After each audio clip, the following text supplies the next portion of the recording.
Bismillahirrahmanirrahim. Assalamualaikum warahmatullahi wabarakatuh. Waalaikumsalam warahmatullahi wabarakatuh.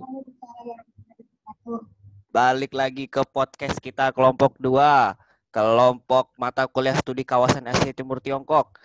Hari ini kita dari kelompok 2 ingin membahas tentang hegemoni Republik Rakyat Tiongkok melalui budaya di Indonesia. Nah, mengapa kita membahas ini? Kita tahu bahwasanya Cina setelah pemerintahan dari Deng Xiaoping mulai merestorasi dari politik luar negerinya. Nah, as we know, kita melihat di sini bahwasanya banyak sekali perubahan dari politik luar negeri Cina yang menyebabkan ia adalah penantang baru setelah keruntuhan dari Uni Soviet. Nah, beberapa aspek telah memperlihatkan bahwasanya hegemoni Republik Rakyat Tiongkok ini telah nyata. Nah, tidak juga dari hal ekonomi lewat Belt Road Initiative, namun juga dari sektor-sektor lainnya seperti budaya. Nah, maka dari itu di podcast dari kelompok 2 ini kita ingin membahas bagaimana hegemoni Republik Rakyat Tiongkok yang ada masuk ke budaya yang di Indonesia. Nah, untuk kali ini kita telah bersama kedua pakar dari pembahasan hari ini. Yang pertama itu Mas Fauzi Wahyu Zamzami. Saya hello dulu, Mas. Halo, halo, halo. Nah, yang kedua ini dari Mbak Anisania. Saya hello dulu, Mbak. Halo. Nah, mungkin kita langsung saja sih masuk ke pertanyaannya ini ya. Mungkin ya jujur saya juga ingin cepat-cepat membahas karena ini sangat ramai sekali nih. Ini bagaimana sih masuknya hegemoni Cina ini ke Asia Tenggara? Nah, lalu bagaimana sih perhentiannya itu sampai ke Indonesia? Itu gimana sih? Siapa dulu nih, Mas Jidan? Bebas Mas. Mungkin Mas Fauzi dulu, Mas Fauzi. Siapa? Oke, saya. Oke, selamat pagi teman-teman semuanya, atau selamat siang, atau bahkan mungkin selamat malam dimanapun teman-teman berada. Sebelumnya perkenalkan, saya Fauzi Wahyu Zamzami, mahasiswa Ilmu Hubungan Internasional 2018. Di sini saya ingin sedikit berbagi kepada teman-teman semuanya yang sedang mendengarkan podcast ini. Semoga teman-teman bisa mendengarkannya sampai akhir, karena ini bakalan seru banget teman-teman. Khususnya buat teman-teman yang suka tentang isu-isu Tiongkok, tentang isu-isu Asia Timur, dan lain sebagainya. Nah, di sini menyambung pertanyaan tadi dari moderator, gimana sih awalnya Tiongkok itu bisa masuk ke Asia Tenggara, dan khususnya tuh di Indonesia. Sebenarnya ini banyak banget versinya, teman-teman. Ada yang menyebutkan bahwa versinya karena perdagangan, ada yang kedua menyebutkan versinya karena memang masyarakat Tiongkok itu dituntut untuk keluar semua gitu, karena berkaitan dengan people to people diplomacy dan lain sebagainya gitu. Namun di sini saya ingin meng-highlight 3 hal utama yang menurut saya kenapa Tiongkok itu bisa sampai ke Asia Tenggara, khususnya tuh di Indonesia. Yang pertama nih, sebenarnya hubungan ini tuh dari hubungan lalu lintas perdagangan Tiongkok di Nusantara. Nah, ini kalau misalkan kita ngomongin Nusantara gitu, pasti nggak bakal jauh-jauh lah dengan Indonesia kan. Nah, dulu itu ketika Nusantara dan Tiongkok itu menjalin hubungan yang benar-benar lama gitu, kurang lebih mulai dari 131 Masehi, di mana waktu itu tuh hubungannya itu atau nama hubungannya itu dikenal dengan nama Huangze, di mana dia itu hubungan lalu lintas perdagangan antara Tiongkok dan Nusantara, di mana perdagangan itu tuh awalnya dimulai dari Kalimantan, karena kalau misalkan kita ngelihat Indonesia itu kan persinggahan perdagangan di dunia, sehingga ketika orang-orang yang mau kemana pasti rata-rata singgah di Indonesia. Makanya Indonesia itu menjadi negara kurang lebih ketiga atau 5 besar kayak gitu yang menjadi prioritas dagang ekonomi Tiongkok pada saat itu dan juga pada saat ini kemungkinannya. Nah, selain tadi, pada hubungan lalu lintas perdagangan Tiongkok dan Nusantara juga ternyata tidak hanya ada hubungan dengan perdagangan, tapi juga ada arkeologi-arkeologi seperti genderang perunggu dari Yunan yang ditemukan di Sumatera Selatan. Nah, ini merupakan hal yang unik menurut saya karena terlihat adanya hubungan antara Tiongkok dan juga Nusantara. Nah, khususnya Indonesia di sini. Karena adanya arkeologi di Sumatera Selatan, nggak bakal mungkin kalau misalkan itu tidak ada hubungannya sama sekali dengan Tiongkok sebelumnya. Kemudian faktor yang kedua adalah pengaruh angin musim. Nah, ini ketika saya membaca hal ini sangat unik banget karena ternyata zaman dahulu itu ketika orang mau melakukan perdagangan itu rata-rata dia menggunakan kapal layar. Nah, ternyata ketika um, anginnya itu sampai gitu ke Indonesia dan untuk anginnya tuh balik lagi ke Tiongkok itu membutuhkan waktu 6 bulan. Sehingga gak bakal mungkin kan masyarakat-masyarakat Tiongkok atau warga-warga Tiongkok yang singgah di Indonesia itu sama sekali enggak singgah masuk ke Indonesia gitu atau tinggal di kapal selama 6 bulan. Itu hal yang sangat-sangat sulit dan mungkin bisa dibilang mustahil. Makanya masyarakat Tiongkok itu waktu itu menyebar di Indonesia selama 6 bulan itu dengan tujuan untuk menunggu angin musim supaya balik lagi ke Tiongkok. Karena anginnya itu ditunggu selama kurang lebih 6 bulan. Gitu. Yang ketiga adalah yang unik lagi, orang-orang Tiongkok yang masuk ke Indonesia itu ternyata di era-eranya kalau kita lihat di era Mao Zedong gitu kan, kalau ngomongin masalah politik internasionalnya, politik luar negerinya, itu benar-benar dia mendorong orang-orang Tiongkok untuk masuk ke Indonesia, untuk masuk ke bagian-bagian dari pulau-pulau Indonesia. Nah, di sini ternyata ada sebab-sebabnya karena ingin people to people diplomacy dan sebagainya. Dan yang paling unik adalah orang-orang Tiongkok di Indonesia itu kebanyakan mereka berprofesi sebagai pedagang, tapi tidak diizinkan untuk memiliki tanah. Nah, ini makanya di Indonesia kenapa banyak banget kan orang-orang Tiongkok yang berdagang. Dan satu tambahan dari salah satu sumber yang waktu itu saya baca, ternyata Tiongkok itu pada masanya dinasti Qing sampai transisinya itu ke Mao Zedong kurang lebih berapa tahunan atau mungkin bahkan puluhan tahunan gitu, Tiongkok itu waktu itu sangat miskin dan bahkan itu lebih miskin dari Indonesia gitu. Sehingga kenapa masyarakat internasional itu tersebar di seluruh dunia, enggak hanya Indonesia, karena Tiongkoknya itu miskin.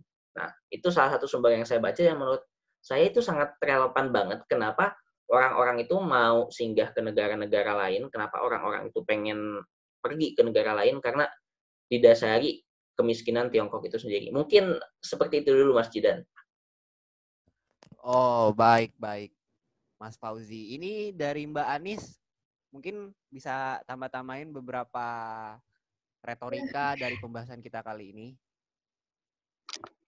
Seperti yang dijelaskan tadi sama Mas Fauzi itu awalnya tuh salah satunya ya karena perdagangan jalur laut kan. Kemudian para pedagang Cina ini menikah dengan wanita di Nusantara karena waktunya yang lama di Indonesia. Nah, setelah pernikahan ini kemudian muncul nih komunitas peranakan Cina, yaitu anak dari pernikahan Cina di Nusantara.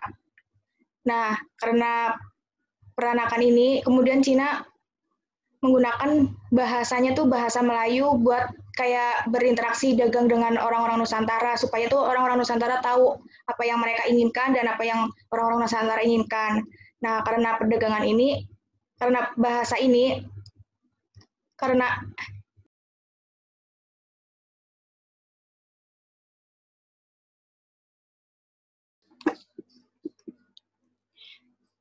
dari bahasa Melayu ini tuh Melayunya tuh beda sama yang Melayu kita sekarang. Melayunya dulu tuh Melayu dari bahasa orang-orang Cina. Nah, dari persebaran bahasa Melayu ini, jadinya tuh buat berinteraksi dagang sama penduduk Indonesia tuh gampang. Kemudian karena bahasa ini juga lahirnya budaya-budaya Cina di Indonesia. Seperti kuliner, bahasa, makanan, wayang, barongsai, batik, dan sebagainya.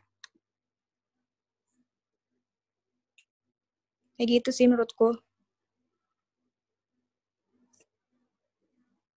Baik, Mas Fauzi dan Mbak Anis. Ini aku udah menemukan beberapa sedikit hal-hal yang ingin aku spotlight ya.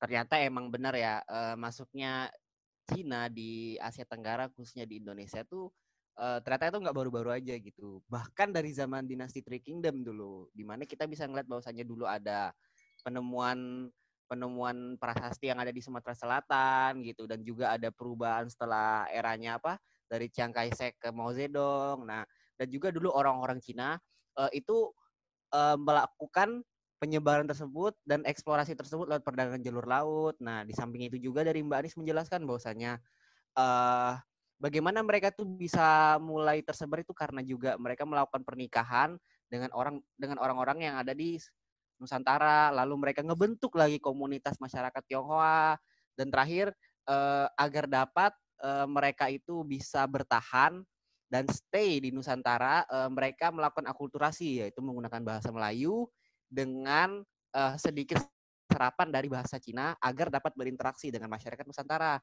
Nah, di sini aku udah menemukan beberapa hal-hal yang ingin aku tanyakan lagi kepada kalian.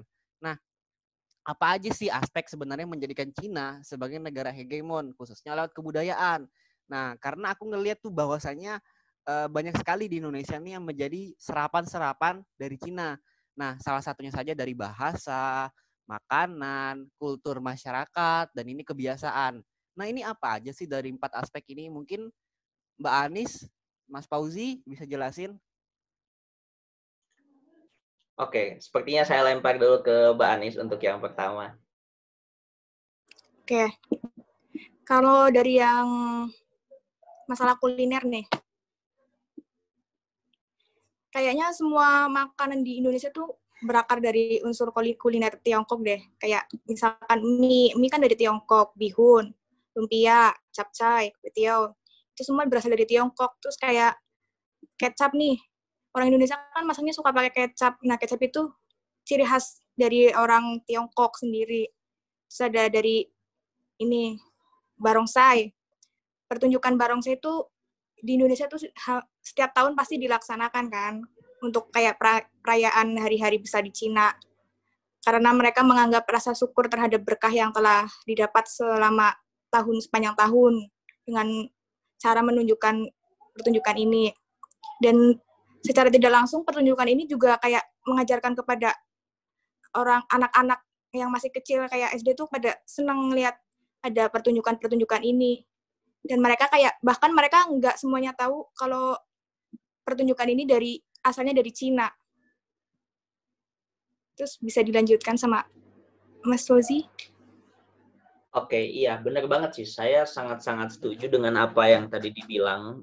Karena sebenarnya banyak banget aspek budaya yang diserap dari Tiongkok ke Indonesia. Mulai dari bahasa, kemudian makanan, dan mungkin makanan yang sering kita makan ya di pinggir jalan itu kayak kue tiaw. Itu kan berasal dari Tiongkok. Kemudian makanan yang seribuan itu saya lupa itu namanya ya. Itu ada yang benar-benar banyak banget makanan-makanan yang sebenarnya dari Tiongkok dan diserap ke Indonesia gitu, dan tanpa kita sadari sebenarnya itu berasal dari Tiongkok gitu kan. Terus yang kedua, kalau misalkan dalam segi sekarang tuh pendidikan.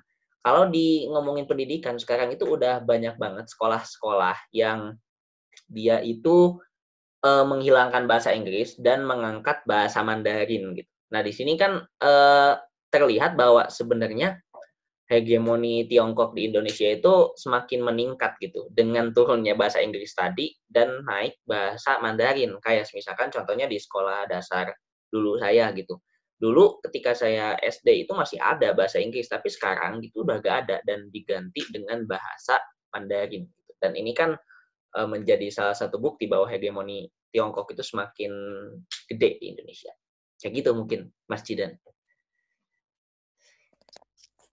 Wah, ternyata emang nyata sekali ya aspek-aspek yang menjadikan Cina ini sebagai negara hegemoni yang ada di Indonesia nih.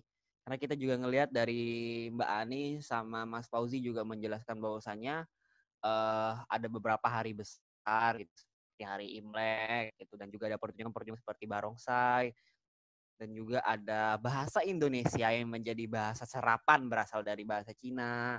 Dan juga kita masuk ke aspek makanan, itu juga ada dari kue tiaw gitu. Dan juga ada hal yang unik banget nih yang ingin aku quote and quote nih, yang dimana dulu sekolah Mas Fauzi itu dulu muloknya itu pakai bahasa Inggris, tapi sekarang malah pakai bahasa Cina. Wah, ini membuktikan bahwasannya hegemoni Cina tuh nyata banget sih di Indonesia gitu. Khususnya nggak cuma lewat ekonomi gitu, lewat kebijakan BRI, namun juga lewat kebudayaan yang dimana ini sangat soft masuknya. Nah gitu. Ini aku lanjut lagi ya Mas sama Mbak. Nah ini kita tahu nih di Indonesia tuh banyak sekali budaya Cina yang diserap menjadi budaya Indonesia yang telah dijelaskan oleh Mas Fauzi dan Mbak Anis tadi. Nah, ini gimana sih pandangan pribadi kalian, stance kalian ini menanggapi hal ini? Apakah kalian ini membilang sebagai ancaman ataukah kalian menganggap ini sebagai akulturasi budaya gitu, yang dimana ini akan memperkaya budaya Indonesia lagi? Bagaimana? Oke, ini pertanyaan yang sangat menarik gitu. Apakah budaya yang ada di kita sekarang itu sebenarnya budaya Tiongkok yang ada di kita itu ancaman gitu atau bahkan keuntungan gitu kan untuk adanya akulturasi budaya. Sebelum saya ngomongin yang budaya Tiongkok yang masuk, sebenarnya kan kalau ngomongin Indonesia, bahasa-bahasa kita itu sebenarnya banyak serapan juga gitu, entah itu dari bahasa Belanda dan juga bahasa Inggris. Kayak kita nih ngomong sekarang, itu banyak banget bahasa-bahasa yang kita pakai itu sebenarnya bukan bahasa Indonesia resmi atau bahasa Indonesia pure banget gitu. Kayak kata-kata realistis itu kan dari bahasa Inggris gitu dan lain sebagainya. Itu sebenarnya banyak banget. Jadi kalau bagi saya untuk budaya ketika Tiongkok itu masuk ke kita itu sebenarnya saya bisa bilang dari dua tipe tadi, bisa menjadi ancaman atau akulturasi budaya gitu. Jadi sampai saat ini memang saya belum bisa memilih apakah itu ancaman atau akulturasi budaya, tapi saya mencoba menjelaskan dari dua aspek tersebut. Pertama, ancaman. Itu bisa menjadi ancaman karena dengan banyaknya budaya Tiongkok yang masuk itu akan menyerap budaya lokal kita sendiri gitu. Secara tidak langsung budaya lokal kita akan semakin terkikis. Contohnya, kalau misalkan kita bahasa sekarang itu ada saya menemukan gitu beberapa orang yang dia itu lancar banget bahasa Mandarinnya tapi bahasa Indonesianya nggak bisa gitu. Saya nggak paham itu dia apakah dia hidup di Tiongkok semakin lama gitu atau sebenarnya enggak gitu dan lain sebagainya lah. Tapi itu bisa jadi ancaman juga untuk mengikis budaya lokal yang ada di kita. Dan bahkan kalau tadi kita aspek makanan, misalkan kue tiaw, yang kita tahu bahwa kue tiaw ternyata bukan dari Tiongkok, itu kan sedikit demi sedikit itu mengikis makanan-makanan lokal yang ada di Indonesia. Karena kebanyakan orang misalkan suka kue tiaw, daripada dia suka batagor, misalkan. Kalau batagor memang murni dari Indonesia, karena saya belum tahu juga. Terus yang tadi itu bisa menjadi akulturasi budaya, karena dengan banyaknya budaya Tiongkok yang masuk terus diserap ke Indonesia gitu, itu memperkaya budaya Indonesia itu sendiri, di mana Indonesia itu mampu untuk menyatukan budayanya dengan budaya-budaya lain gitu, karena kan banyak banget bangsa-bangsa yang dia bahasanya kemudian akulturasinya tuh susah banget gitu, susah banget untuk disatuin. Tapi kalau misalkan Indonesia yang mampu menerima budaya Tiongkok itu menurut saya mampu untuk memperkaya. Jadi saya mengambil dua sudut pandang itu. Makasih Mas Didan. Mungkin dari Mbak Anis? Kalau menurut aku sih itu lebih ke akulturasi budaya. Soalnya kayak dari lihat ke batik aja. Batik Indonesia itu udah kecampur sama batik Cina dan jadinya batik kita jadi lebih banyak pilihan kan. Terus sama kayak dalam arsitektur. Di rumah Betawi tuh dirancang tuh depan rumahnya tuh kayak berupa lankan. Lankan ini tuh dari bahasa Cina dan lankan ini tuh berasal dari Cina gitu loh. Kayak model rumah-rumah Cina. Tapi yang buat orang-orang Betawi. Jadi kayak gimana ya? Lebih biar memperbanyak budaya Indonesia yang kecampur sama si Tiongkok ini. Jadi Indonesia memiliki banyak budaya. Kayak dari makanan, terus kayak bahasa-bahasanya juga kita juga banyak yang dari Cina juga kan. Tidak terlepas karena perdagangan ini, jadinya kita punya banyak budaya juga.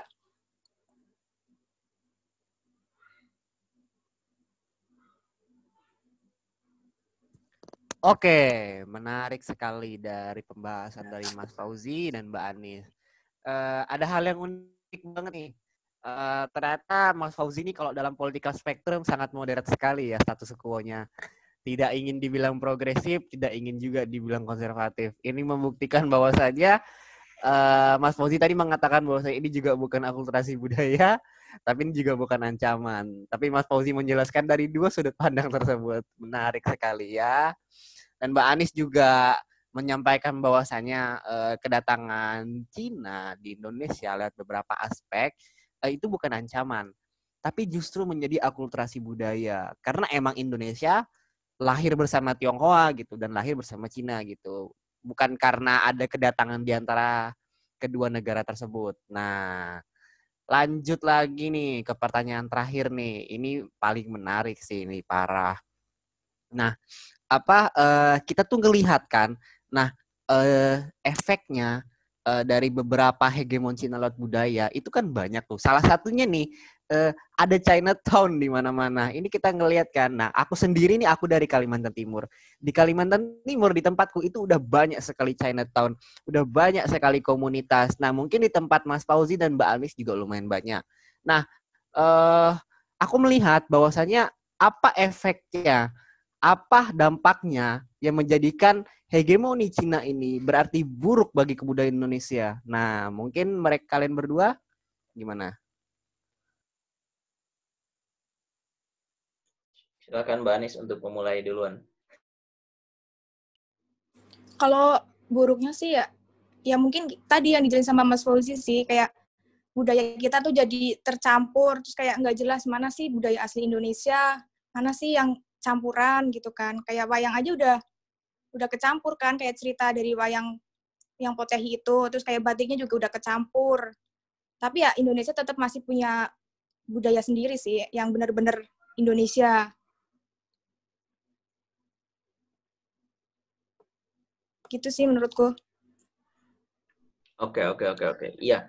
Sebenarnya kalau ngomongin kenapa tadi ada Chinatown dan apa dampak buruknya bagi Indonesia itu sama persis gitu apa yang udah saya bilang tadi di awal, karena bisa jadi gitu itu menjadi ancaman buat kita gitu. Semakin banyak Chinatown di Indonesia itu bisa semakin mengikis kebudayaan yang ada di Indonesia juga. Cuman ya sebelum itu kita harus tahu dulu gitu, kenapa sih Chinatown itu tuh sebenarnya bisa ada gitu. Sebelum kita ngomongin dampaknya, menurut saya karena kan kalau Chinatown itu nama dari Cina-nya kan pecinan gitu, atau kalau ditranslate ke bahasa kita tuh kayak kampung Cina atau kampung Tiongkok gitulah.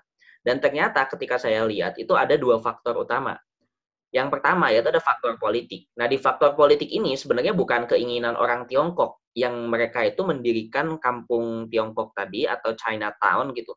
Tapi karena ketika penjajahan Hindia Belanda gitu, ketika Hindia Belanda ada di kita, ada di Indonesia, mereka itu cenderung mengelompokkan orang-orang ke dalam berbagai ras. Ras A, ras B, ras C gitu. Termasuk rasnya Tionghoa gitu atau rasnya China. Nah, ketika dikelompokkan, makanya mereka membentuk sebuah kampung gitu, membentuk sebuah wilayah yang mana orang-orangnya di sana itu adalah orang Tiongkok semua, adalah orang-orang China semua. Sehingga di sini kalau misalkan kita lihat premis awalnya, mereka itu dikelompokkan ternyata bukan karena keinginan mereka pribadi, karena emang faktor politik yang disebabkan Hindia Belanda tadi yang lagi ada di Indonesia yang ingin mengelompokkan orang-orang ke dalam berbagai ras. Namun di sisi lain yang kedua adalah faktor sosial. Kalau misalkan jangankan orang Tiongkok deh, kita orang Indonesia gitu, kalau misalkan lagi ada di luar negeri, ketemu orang Indonesia lagi itu benar-benar seneng banget gitu, benar-benar suka banget gitu. Bahkan ada kan di Indonesia tuh perhimpunan pelajar Indonesia yang ada di berbagai negara gitu. Ada PPI Dunia, PPI Tiongkok, PPI Korea Selatan, Perpika gitu, Permiras, PPI Amerika dan lain sebagainya. Itu banyak banget karena pada dasarnya kita sebagai makhluk sosial suka banget ketemu dengan orang yang satu etnis, satu bangsa, bahkan satu negara sama kita. Begitupun orang-orang Tiongkok. Jadi orang-orang Tiongkok itu pada masa itu dikarenakan faktor sosialnya mereka ingin dikelompokkan dengan orang-orang Tionghoa lagi, orang-orang China lagi. Dan mereka merasa kalau orang-orang China itu hanya bisa ngobrol, hanya bisa dekat itu sama orang-orang China lagi. Yang mana ini mengindikasikan bahwa orang China itu sangat-sangat independen atau sangat-sangat tertutup banget gitu, nggak terbuka dengan warga lain. Terkhususnya warga Indonesia karena Chinatown-nya di Indonesia. Nah, ini menunjukkan bahwa dari faktor politik dan sosial tadi itu yang menyebabkan kenapa gitu adanya Chinatown ini. Dan kalau dilihat dampak buruknya bagi Indonesia, itu semakin mengikisnya kebudayaan Indonesia kalau semakin banyaknya Chinatown gitu. Contoh kecil, kalau misalkan saya ambil dari contoh negara luar, ketika waktu itu saya di Thailand tuh, itu ke restoran, ternyata translatannya itu cuma bahasa Mandarin dan bahasa Thailand. Nah, itu dari sana kan orang-orang itu benar-benar terpaksa untuk nge-translate, untuk menerjemahkan ke bahasa Mandarin gitu. Karena bahasa Thailand nggak bisa misalkan, berarti dia harus menranslate ke bahasa Mandarin dan dia harus dipaksa secara lembut untuk memahami bahasa Mandarin gitu. Begitupun ketika Chinatown ada di Indonesia, semata-mata kita itu dituntut gitu secara lunak untuk memahami budaya Tiongkok itu sendiri gitu. Walaupun itu enggak, dampak buruknya agak bakal signifikan, tapi kalau misalkan dalam jangka panjang dan Chinatown ini semakin banyak di Indonesia karena populasi orang Tiongkok di Indonesia banyak, itu akan mengikis budaya kita juga sih. Kayak gitu mungkin, Mas Jidan. Menarik sekali ya pembahasan dari Mbak Anis dan Mas Fauzi nih, di mana kita melihat bahwasanya ada dua entitas utama yang menjadikan bahwasanya hegemoni dari Cina ini bisa berarti buruk bagi Indonesia. Yang pertama faktor politik, kedua faktor sosial, yang di mana kedua faktor ini nih saling berkesinambungan ya. Kita melihat bahwasanya dari faktor politik ini bukan keinginan dari masyarakat Tionghoa, namun dorongan dari Belanda yang ketika menjajah di Indonesia ini menggolongkan masyarakat kelas, yang di mana ada penggolongan di antara masyarakat kelas 1 ada masyarakat Eropa, masyarakat kelas 2 ada masyarakat Tionghoa, ada masyarakat Melayu, dan masyarakat ketiga adalah ya pribumi, mohon maaf. Nah, lanjut ke faktor sosial, yang di mana ada dorongan kuat untuk keluar dan dorongan kuat untuk pembentukan komunitas yang menyebabkan Cina masuk ke Indonesia. Itu juga bukan karena keinginan masyarakat. Itu juga bukan karena keinginan dari masyarakat Tionghoa tersebut, tapi karena beberapa aspek dorongan. Nah, namun kita melihat bahwasanya dengan adanya diaspora ini dapat menjadikan pengikisan masyarakat yang ada di Indonesia. Pengikisan hal tersebut, kan kita juga punya budaya sendiri ya, budaya yang lahir dari Nusantara, yang dimana kita menakutkan bahwasanya dengan berdiasporanya budaya tersebut lewat pecinan, ini dapat menjadi suatu kehancuran yang ada di Indonesia tersendiri. Nah, maka dari itu kita sepakat bahwasanya ternyata Cina tuh punya hegemoni yang nggak lewat ekonomi loh, tapi Cina juga punya hegemoni lewat kebudayaan. Nah, maka dari itu aku ingin mempertanyakan kepada kalian berdua, tapi jawab dengan sangat singkat sekali. Nah, menurut kalian udah siap atau belum nih? Siap ya. Mbak Anis, ya, menurut kalian hegemoni Cina ancaman atau keberkahan? Ancaman. Mantap sekali teman-teman. Kita sepakat bahwasanya hegemoni Cina adalah ancaman stabilitas bagi kebudayaan yang ada di Indonesia. Baik, mungkin telah berakhir sesi podcast dari podcast kelompok 2 yang akan membahas ancaman hegemoni dari budaya Republik Rakyat Tiongkok yang ada di Indonesia. Nah, mungkin bagi teman-teman nanti bisa ngelihat di channelnya Mas Fauzi yang bernama Jejak Zamzami. Udah banyak loh itu, bantu-bantu subscribe juga ya. Nah, biar nanti hasil podcastnya bisa disebarluaskan dan bismillah bisa bermanfaat bagi kita semua yang membutuhkan bahwasanya mengambil insight yang lebih dalam lagi, bahwasanya hegemoni Cina itu nggak cuma berbatas dari ekonomi, cuma ada dari budaya juga. Nah, baik teman-temanku sekalian, berakhirlah sudah sesi podcast kita kali ini. Podcast yang memberikan ilmu yang sangat baik, podcast yang bisa membantu kita dalam menganalisa studi kasus dalam politik luar negeri konteks Republik Rakyat Tiongkok. Pada mata kuliah studi kawasan Asia Timur Tiongkok, kami dari kelompok 2 membahas hegemoni Republik Rakyat Tiongkok melalui budaya di Indonesia. Saya sendiri, Muhammad Maulidan atau Zidan, dan teman saya Mas Fauzi Wahyu Zamzami, dan teman saya lagi Mbak Anisania sepakat bahwasanya kebudayaan Tiongkok yang ada di Indonesia itu adalah bentuk hegemoni. Dan kami sangat sepakat bahwasanya dengan adanya budaya Tiongkok yang ada di Indonesia, itu adalah hegemoni dan bentuk dari pengikisan budaya asli Indonesia. Yang mana kami memberi pandangan bahwasanya ini adalah bentuk ancaman stabilitas keamanan yang ada di Indonesia dalam konteks kebudayaan. Nah, saya sendiri, Muhammad Maulidan, sebagai host ingin mengutip salah satu salah satu politis, salah satu saintis dalam konteks hubungan internasional, yaitu Pak Samuel P. Huntington. Dalam bukunya Clash of Civilization dapat disimpulkan bahwasanya budaya itu tidak bisa dicampurkan, budaya itu tidak bisa diasimilasikan karena ada yang superior dan ada yang non superior. Nah, ini menyebabkan bahwasanya ada clash di antara tersebut, dan kami melihat dari pandangan Pak Samuel P. Huntington bahwasanya tidak ada yang bisa diasimilasikan karena yang terjadi hanyalah suatu clash. Sebelumnya kami mengucapkan terima kasih kepada hubungan internasional, terkhususkannya Pak Fikar yang telah menyediakan fasilitas untuk memberikan tugas kami pada kali ini, yang menyebabkan kami bisa menganalisa lebih lanjut konteks politik luar negeri, tidak hanya dalam permasalahan ekonomi lewat kebijakan BRI, tapi kita bisa membahas secara sudut pandang lain, yaitu lewat kebudayaan. Baik, terima kasih semuanya.